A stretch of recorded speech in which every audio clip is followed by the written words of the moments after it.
നമസ്കാരം. Much football ടോക്സിലേക്ക് അവർക്ക് സ്വാഗതം. അങ്ങനെ റൊണാൾഡോയ്ക്ക് 40 വയസ്സൊക്കെ കഴിഞ്ഞിട്ടുണ്ട്.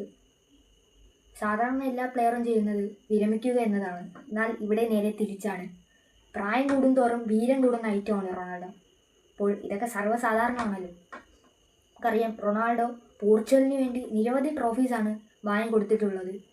അവരറിയപ്പെടാൻ തന്നെ മെയിൻ കാരണം ആരാണ്? നമ്മുടെ റൊണാൾഡോ ആണ്. റൊണാൾഡോയെ കൊണ്ടാണ് ആ ടീം അറിയപ്പെടുന്നത്. അല്ലെങ്കിൽ ആ ടീം സാധാരണ ഏതെങ്കിലും ഒരു ടീമിനെ പോലെ അറിയപ്പെടുത്തുള്ളൂ. പക്ഷേ ഈ റൊണാൾഡോ എന്ന ഒരു സൂപ്പർ താരം ആ ടീമിൽ ഉണ്ടാകൊണ്ടാണ് ആ പോർച്ചുഗൽ എന്ന ടീം ഇത്രയും ഉയർന്നു നിൽക്കാൻ കാരണം. ഇനി റൊണാൾഡോയുടെ അടുത്ത ലക്ഷ്യം എന്ന് പറഞ്ഞാൽ വേൾഡ് കപ്പാണ്. നമുക്കറിയാം, മെസ്സി 2022 വേൾഡ് കപ്പ് പൊക്കി.